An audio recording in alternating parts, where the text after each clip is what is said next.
जय जय रघुवीर समर्थ. श्रोत्यांनो, आज आपण सार्थ श्रीमंत दासबोध या अंतर्गत दशक 1 ते दशक 4 यामधील सारांश काय आहे यावरती विवेचन करणार आहोत. प्रथम आपण गुरुवंदना करूया व नंतर विवेचनास सुरुवात करूया. सुखा सारिके पूर्ण वैराग्य जाचे, वशिष्ठा परिज्ञान योगेश्वराचे, कवी वाल्मिकी सारिखा मान्य ऐसा, नमस्कार माझा सद्गुरु रामदासा. जय जय रघुवीर समर्थ. जय जय रघुवीर समर्थ.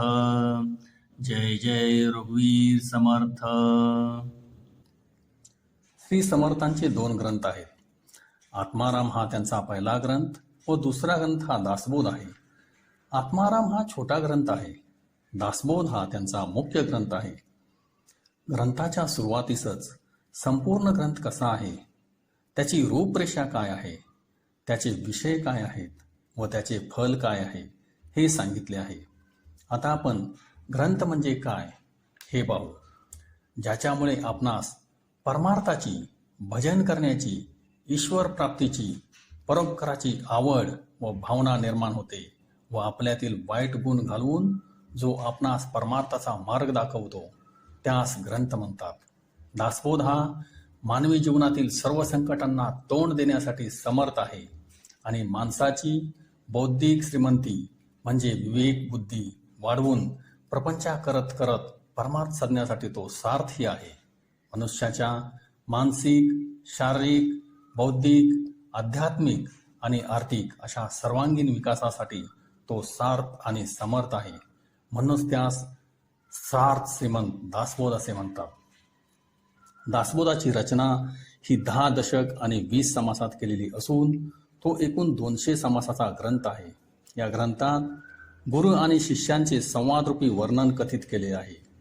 यात परमार्थ साधण्याचा साधा, सोपा आणि सरळ असा भक्तीचा मार्ग सांगितलेला आहे व भक्तीच्या मार्गाने जाणाऱ्यास ईश्वराची प्रचिती होणारच असा विश्वासही व्यक्त केलेला आहे. समर्थांनी प्रथम श्री गणेश, शारदा, संत, श्रोते, सभा, परमार्थ व नरदेह यांना वंदन करून त्यांचे मानवी जीवनातील व अध्यात्म साधनेतील महत्त्व सांगितले आहे. गणपती हा सर्व सिद्धींची फळे देणारा आणि अज्ञानाचे आवरण दूर करून भ्रम नाहीसा करणारा असा मूर्तिमंद ज्ञान असणारा ओंकार स्वरूप आहे. त्याच्या कृपेच्या सहाय्याने आपली सर्व संकटे नाहीशी होतात. शारदा ही सरस्वती, वेदाची व ब्रह्मदेवाची आई आणि वाणीची स्वामिनी आहे. माणसाच्या मनातील विचार हे शब्दाच्या माध्यमातून प्रकट होतात व पुढे कृतीमध्ये उतरतात. हे सर्व शारदेमुळेच घडते. पुढे त्यांनी गुरुस आणि सद्गुरूस वंदन केले आहे.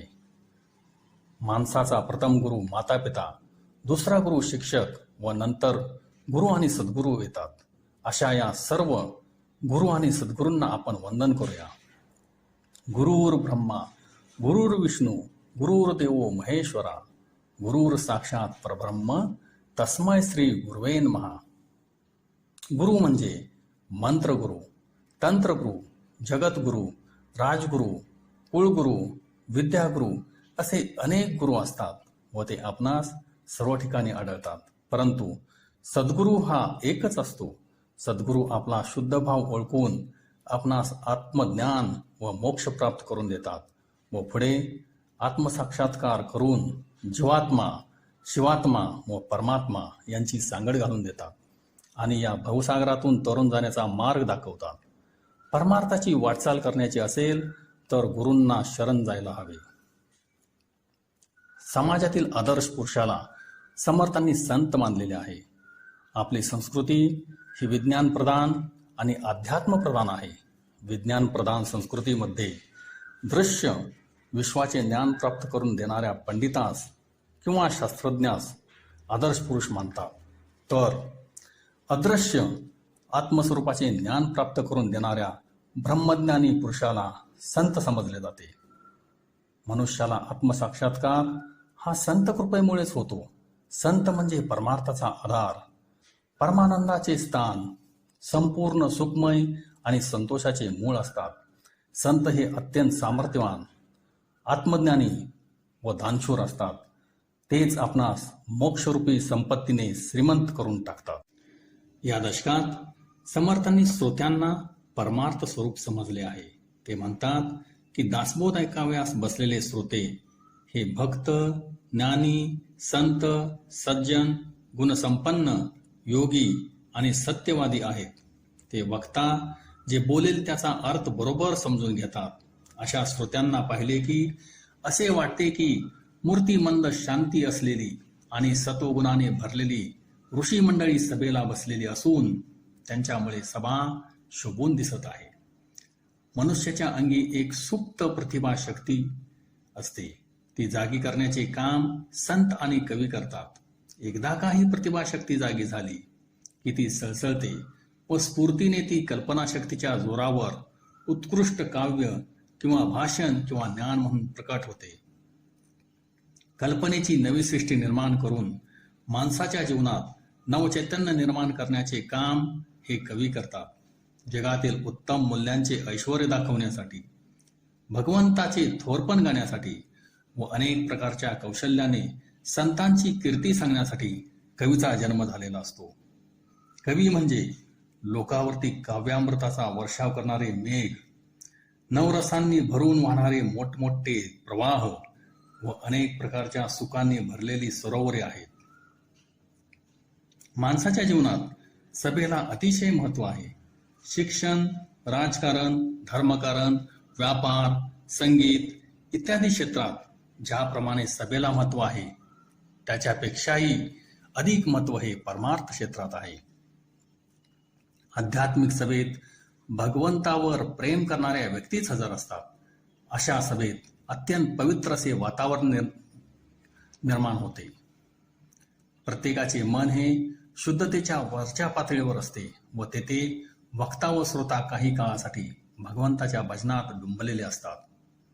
या सभांना भूतकाळ, भविष्यकाळ आणि वर्तमान काळ या तिन्ही काळांचे ज्ञान असणारे पवित्र, सत्वशील, शुद्ध अंतकरणाचे ज्ञानशील पुरुष की ज्यांना पाहिले की प्रत्यक्ष देवालाच पाहिल्यासारखे वाटावे असे अनेक सभासद असतात.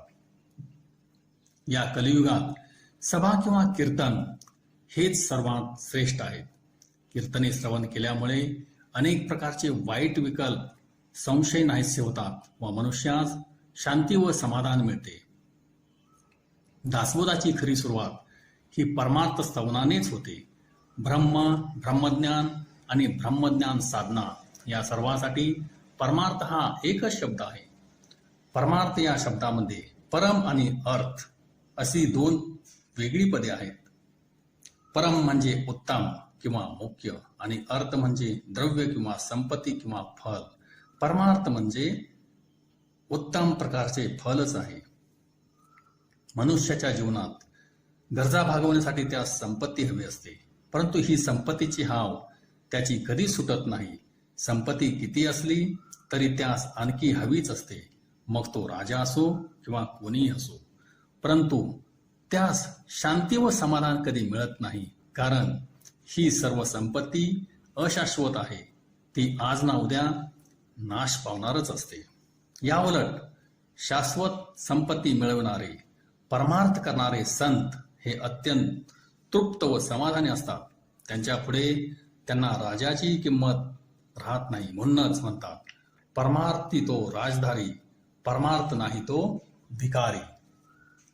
या भवसागरातून पार पडण्याचे काम हे परमार्थच करतो व तोच मनुष्य जीवनाचे सार्थक करतो. म्हणूनच आपण प्रपंचा करत करत परमार्थ करायलाच हवा आहे. दशकाच्या शेवटी समर्थ नरदेहाचे स्तवन करतात. आपणा सर्वांना माहीत आहे, सर्व प्राण्यांच्या प्राणीदेहामध्ये मनुष्याचा देह हा सर्वश्रेष्ठ आहे.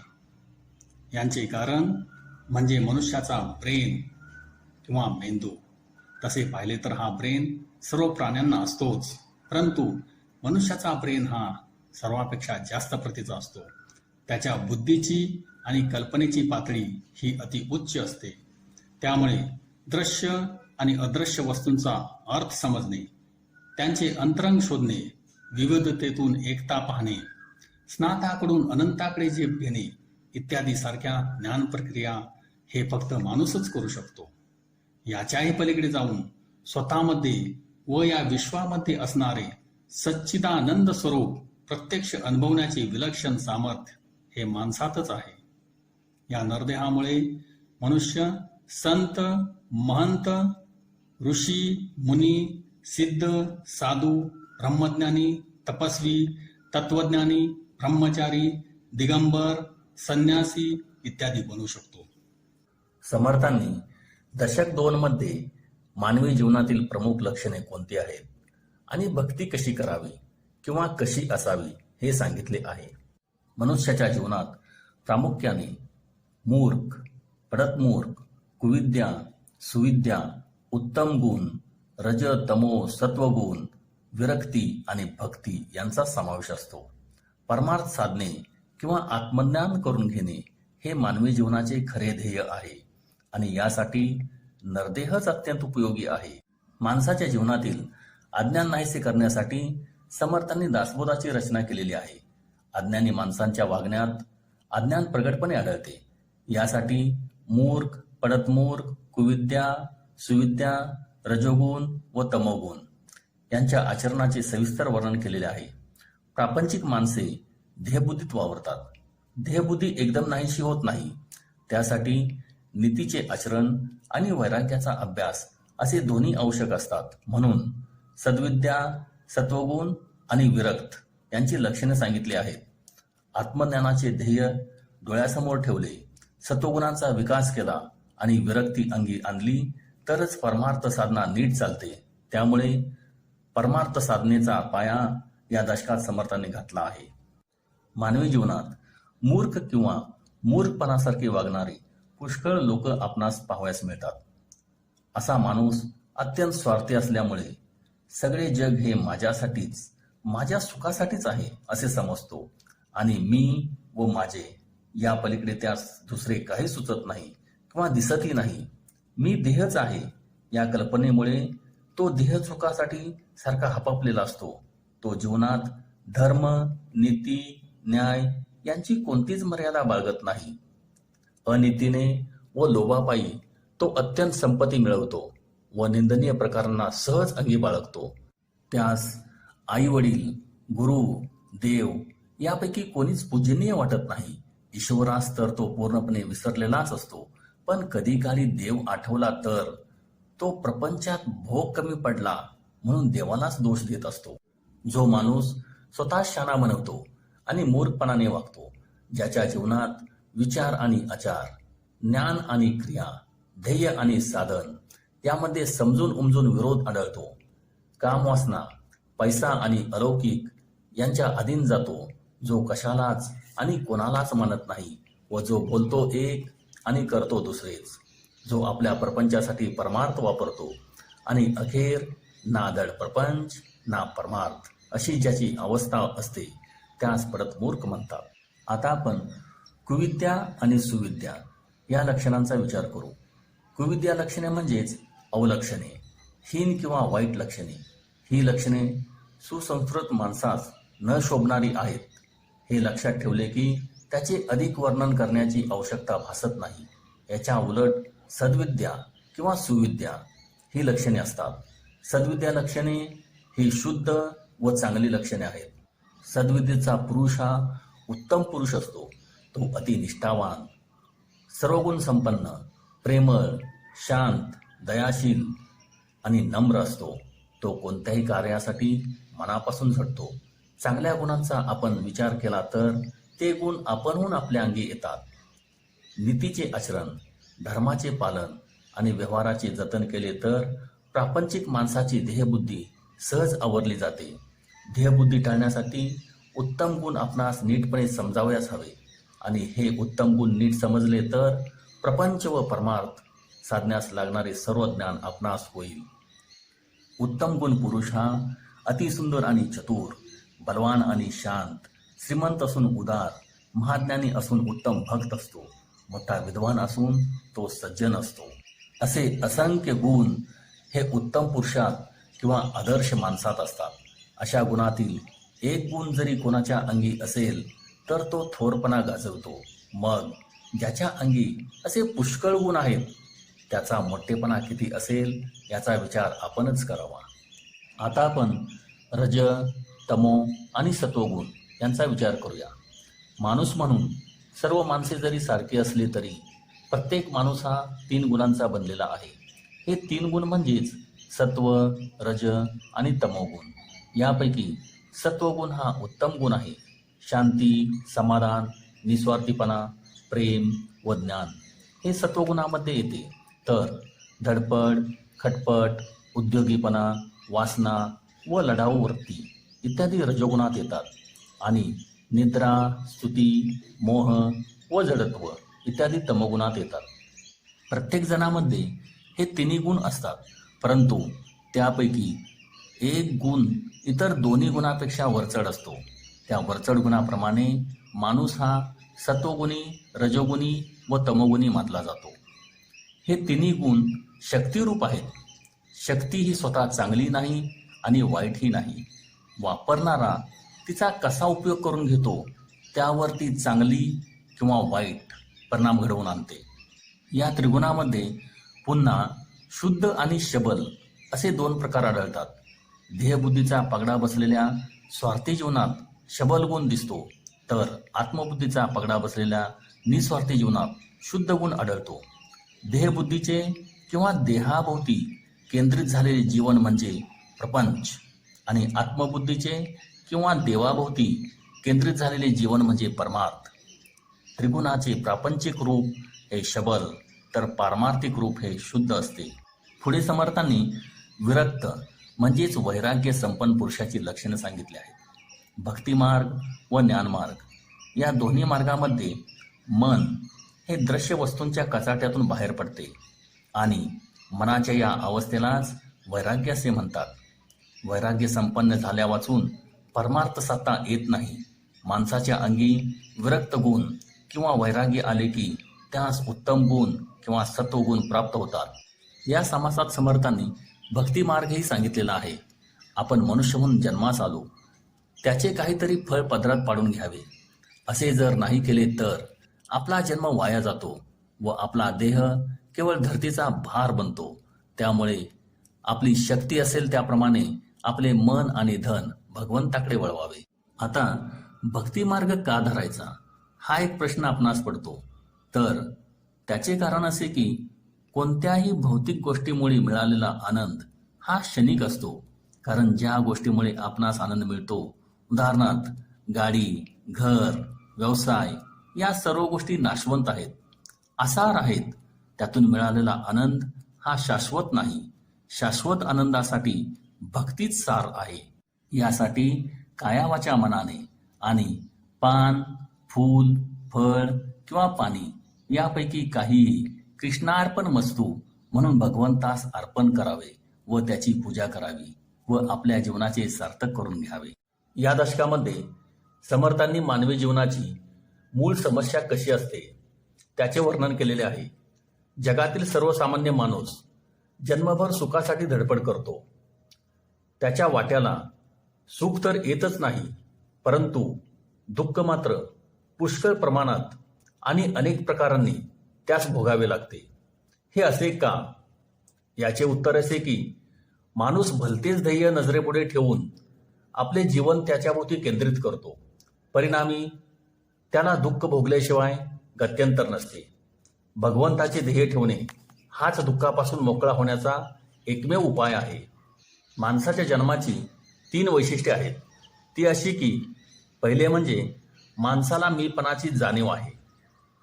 दुसरे असे की माणसाला काळाचे भान आहे. आणि तिसरे म्हणजे त्याला भगवंताची जिज्ञासा आहे. मीपणाची जाणीव असल्यामुळे प्रयत्न करण्याचे स्वातंत्र्य त्याला आहे. तो अतिउत्तम बनू शकतो किंवा अतिहीन बनू शकतो.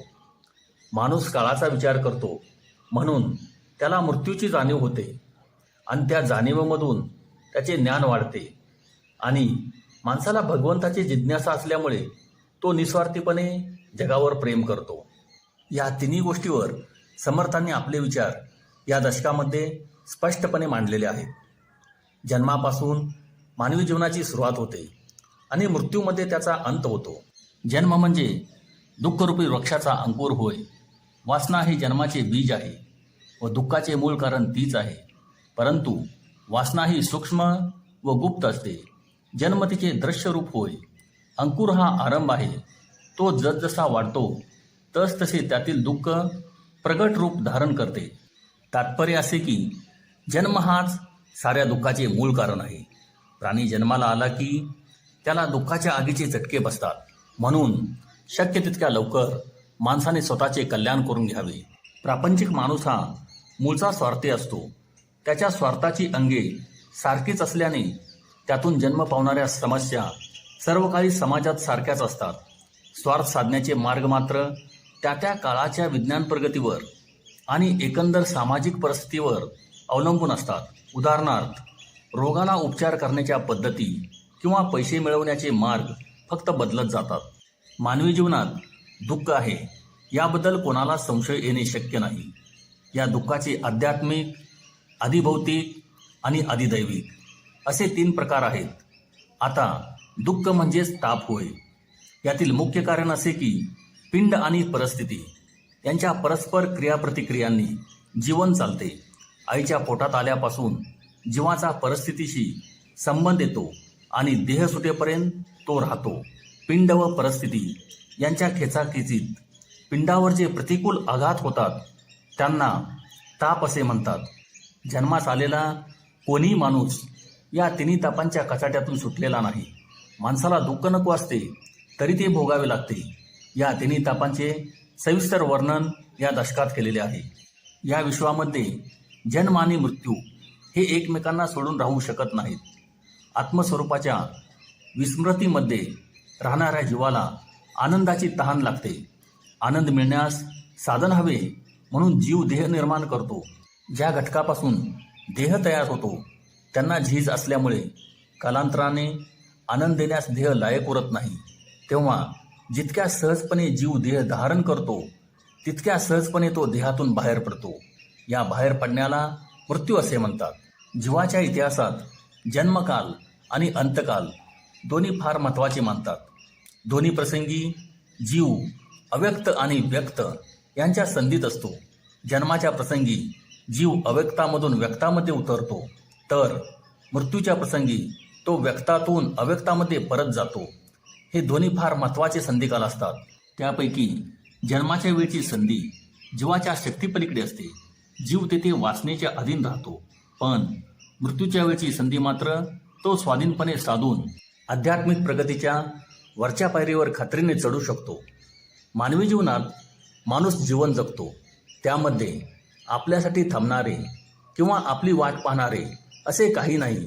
वस्तू आणि प्राणी काळाच्या अधीनपणाने एका दिशेने सारख्या वाहत आहेत. जीवनाची लुकलुकणारी ज्योत मृत्यूच्या गडद अंधारात गडप होऊन जाते. जे एकदा हातून निसटते त्याचे दर्शन पुन्हा होत नाही. केव्हा काय घडेल याचा काही नेम नाही. परंतु प्रसंग उधरला म्हणजे त्यास मुकाट्याने तोंड देण्यापलीकडे माणसाला काही करता येत नाही. यामध्ये एक मोठा आशेचा किरण सापडतो. तो असा की माणसाने कशासाठी जगावे हे ठरवण्याचे स्वातंत्र्य त्याला आहे. माणूस आपले ध्येय ठरवून त्याचप्रमाणे आपल्या जीवनाचा साचा बनवू शकतो. परंतु प्रत्यक्षात असे आढळते की आधीच अपूर्ण असलेल्या जीवनाला अपूर्ण म्हणजे तात्पुरत्या ध्येयांची जोड दिल्याने माणसाचे या जगामधील जीवन जास्तच अपूर्ण बनते. अशा जीवनामध्ये विकारांचा धुमाकूळ असतो, वासनेचा विलास असतो, अहंकाराचा बडजाव असतो, आशा आणि माया यांची कैद असते. माणसाच्या अंतर्यामी सदैव खेचाखेच असल्यामुळे त्याला शांती व समाधान कधी अनुभवास येत नाही. मानवी जीवन हे अशाश्वत, अस्थिर आणि भ्रामक आहे. गर्भावस्थेमध्ये जीव जे दुःख भोगते तेथे कोणाचे सहाय्य नसते. त्याचप्रमाणे जीवन संपल्यावर जीवाला पुढे एकटेच जावे लागते. आई, वडील, भाऊ, बहीण, बायको, मुले आणि सगळे संबंधी ही सर्व मायेने आपली मानलेली असतात. आपल्या सुखाचे वाटेकरी भरपूर असतात, पण दुःखाचे वाटेकरी कोणी नसते. जन्मभर त्यांचे ओझे वाहून अखेर ते सगळे सोडून जावे लागते. पूर्वकर्माच्या पुण्याईने प्रपंचातील माणसे एके ठिकाणी गोळा होतात, एका ठिकाणी जन्माला येतात. ती सर्वस्वी आपली मानणे हा भ्रम आहे. आपले म्हणून आलेले हे शरीर सुद्धा जर खरे आपले नाही तर मग इतरांची कथा काय? एका भगवंतापासून आपले कोणी नाही हे ओळखून राहावे. श्री समर्थांनी या दशकात 9 भक्ती सांगितली आहे. भक्ती म्हणजे काय व ती कशी करावी याचे सविस्तर वर्णन या दशकात केलेले आहे. भक्ती हा शब्द 4 प्रकाराने किंवा अर्थाने सांगता येतो. तो म्हणजे भजन भक्ती, भाग भक्ती, भंजन भक्ती आणि सेवा भक्ती. आता आपण या 4ही भक्तींचे एक एक करून अर्थ पाहू. पहिला अर्थ म्हणजे भजन भक्ती. भजन म्हणजे रस घेणे, ईश्वराचे भजन करणे. ईश्वराची भक्ती कर म्हणजे तू ईश्वराचा रस घे, यात भगवंताचा महिमा जाणावा, त्याच्या लीला ऐकाव्या, त्याचे गुण शोधावे, त्याचे रूप पाहावे. संतांच्या संगतीमध्ये प्रवचन, कीर्तन, कथाश्रवण, गुणगायन करून भगवंताला पुन्हा पुन्हा मनामध्ये घोळवावे आणि त्याचे रसास्वादन करावे, यालाच भजन भक्ती म्हणतात. दुसरा अर्थ म्हणजे भाग, अंश, अवयव किंवा वाटा होय. तू ईश्वराची भक्ती कर म्हणजे तू ईश्वराचा अंश हो, तू ईश्वराचा भाग हो. यातील मर्म असे की जीव मुळात ईश्वराचा अंश असून सुद्धा अविद्येच्या आवरणामुळे तो ते विसरला आहे. स्वस्वरूपाच्या विस्मरणामुळे मी ईश्वराचा आहे असे म्हणण्याऐवजी मी देहाचा, ज्वलगांचा आहे असे तो म्हणतो व वागतो. त्यामुळे जीव मायेने झपाटतो व विनाकारण दुःख भोगतो. मी जगाचा नसून भगवंताचा आहे अशी जाणीव होणे म्हणजेच भागभक्ती होय. तिसरा अर्थ म्हणजे भंजन म्हणजे फोडणे, मोडणे, नाश करणे, पराभव करणे. तू ईश्वराची भक्ती कर म्हणजे तुझ्या आनंदाच्या आड येणाऱ्या अविद्या, अहंकार व वासना यांना भगवंताच्या शक्तीने नाहीसे कर. भगवंताच्या चरणी आपल्या अहंकाराचा बळी देणे याचे नाव भंजन भक्ती होय. चौथा अर्थ म्हणजे सेवा करणे, आश्रय घेणे, स्वीकारणे, अवलंबणे. तू ईश्वराची भक्ती कर म्हणजे तू भगवंताला आपला स्वामी मानून त्याचा आश्रय घे, आपलेपणाने त्याचा स्वीकार कर. सेवा करत असताना मनात कोणताही आग्रह न धरता जे मिळेल त्यात समाधान मानणे याचेच नाव सेवाभक्ती होय. भक्तीमध्ये ज्ञान आहे, प्रेम आहे, कर्म आहे, योग आहे. इतकेच नव्हे तर भक्ताला सुद्धा सिद्धी प्राप्त होतात. अशा रीतीने अध्यात्म जीवनाची सर्व अंगे भक्तीमध्ये येतात. आता आपण भाव म्हणजे काय ते पाहू. भक्तीमध्ये जीव ईश्वराशी संबंध जोडतो. प्रत्येकजण कशाशी तरी, कोणाशी तरी कोणता तरी संबंध ठेवतो. जगामध्ये संबंधशून्य व्यक्ती नाही. ज्याच्याशी संबंध जोडायचा त्याच्या अस्तित्वाबद्दल संशय ठेवू नये यालाच भाव म्हणतात. जीवनात जोपर्यंत एकापेक्षा अधिक सत्य आहेत असे वाटते तोपर्यंत भाव हा वाटलेला असतो. पण एकच भगवान तेवढाच सत्य आहे अशी निश्चित जाणीव झाली की भाव केंद्रित होतो. सतत सानिध्याने आत्मीयता, एकरूपता आणि प्रीती निर्माण होते. भगवंत सर्वांतर्यामी असल्याने भगवंताशी आत्मीयता साधली की जीव सर्व प्राणीमात्राशी एकरूप होतो. ही त्याची सहजावस्था बनते आणि भक्त स्वानंदात दुंबत राहतो. आपल्या हाती असलेला स्वानंद जीव गमावून बसलेला असतो. त्याचे कारण म्हणजे मन होय. मनाला भगवंताकडे वळवण्यासाठी श्रवण, कीर्तन, नामस्मरण इत्यादी 9 प्रकार सांगितले आहेत. यापैकी कोणत्याही एका प्रकारे भगवंताशी आपलेपणा साधता येतो. आपले सर्व गुण, दोष जीव मोठ्या प्रेमाने व आपलेपणाने भगवंताच्या चरणी अर्पण करतो.